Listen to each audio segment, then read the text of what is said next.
अस्सलाम वालेकुम नाज़रीन इकराम। हर दफ़ा हज के मौका पर कुछ ऐसी कहानियाँ सामने आती हैं जो हज से इंसानों की मोहब्बत और इस सफ़र के करिश्मे सामने लाती हैं। इस दफ़ा एक मुनफरद कहानी सामने आई है जो 500 साल पहले की उन यादों को ताज़ा करने का बायस बनी है जब अंदलुस के मुसलमान जो यूरोप की तरक्की का बायस बने थे, जिनकी वजह से यूरोप में इल्म की रोशनी आई थी, जहाँ शायद सबसे पहली यूनिवर्सिटी बनी थी, जिस अंदलस ने यूरोप को तारीकी के रास्ते से निकाला था, वहाँ हमारे आबाओ अजदाद कैसे रहते थे और वो हज तक कैसे सफ़र करते थे, ये सारी कहानी दोहराई गई है। यहाँ के कुछ नौजवान थे जिन्होंने फैसला किया कि हम 500 साल पहले के उस रास्ते पर उसी तरीके से उन्हीं सवारियों से चलते हुए बैतुल्लाह तक पहुँचेंगे जिन पर चलते हुए कभी 500 साल पहले हमारे अंदलुसी आबाओ अजदाद स्पेन में से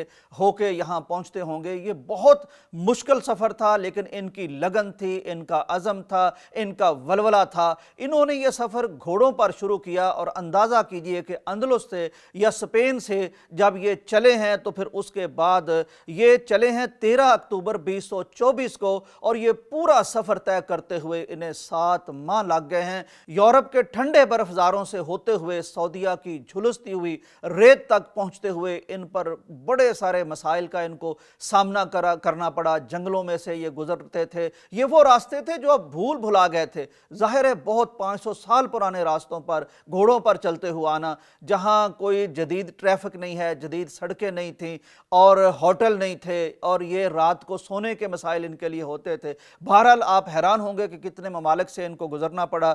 ये स्पेन से तो चले हैं, फिर फ्रांस से गुजरे हैं, फिर इटली से गुजरे हैं, क्रोशिया से गुजरे हैं, बोस्निया से गुजरे हैं, सर्बिया से गुजरे हैं, फिर तुर्की पहुँचे हैं, फिर शाम पहुँचे हैं, और फिर बिल आखिर ये सऊदीया की सरजमीन पर पहुँचे हैं। और वहाँ ज़ाहिर है इनकी पूरी शोहरत हो गई थी, तो सऊदी हुक्काम वहाँ अहलकार मौजूद थे, तो इनको वो वीज़े की वजह वो तसरीह मिलना थी, इजाज़त मिलना थी। फिर इनको जब वहाँ तसरीह मिली तो खुश हो के सऊदी अहलकार ने भी एक गोया कि नारा सा बुलंद किया कि तुम्हें मुबारक हो कि तुम आए हो। यकीनन उन्हें याद आया होगा कि ये किस सरजमीन से लौट के आए हैं, कि हज़ारों साल पहले जहाँ हज़ारों साल हम हुकूमत करते रहे थे स्पेन पर, अंदलुस पर, तो वहाँ से ये अपनी यादें लेके आए हैं।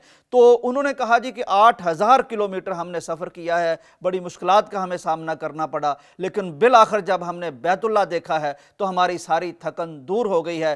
नाज़रीन इकराम, ये सफ़र, ये वाक़या, ये लोग हमें याद दिलाते हैं कि इस घर से हमारे आबाओ अजदाद की निस्बत हमसे कहीं ज़्यादा मजबूत थी। उनकी लगन, उनका जज्बा, उनकी तड़प, उनकी तमन्ना इतनी ज़्यादा थी कि इतने ममालिक से वो हज़ारों किलोमीटर का सफ़र करते हुए यहाँ इस तरह से पहुँचा करते थे। तो आज अल्लाह ने हमारे लिए बड़ी आसानियाँ कर दी हैं। हमें ज़रूर इस सफ़र को देखना चाहिए, अपने सफ़र को देखना चाहिए, उनकी लगन को देखना चाहिए, अपने जज्बे को देखना चाहिए। उनके लिए भी हमें दुआ करनी चाहिए कि जो इस मुशक्क़त के बावजूद बैतुल्लाह पहुँचते रहे, और आज हमें भी कोशिश करनी चाहिए कि जब इतनी आसानियाँ हैं तो हम भी ये सफ़र मुक़द्दस ज़रूर करें। इजाज़त दीजिए, अल्लाह हाफ़िज़।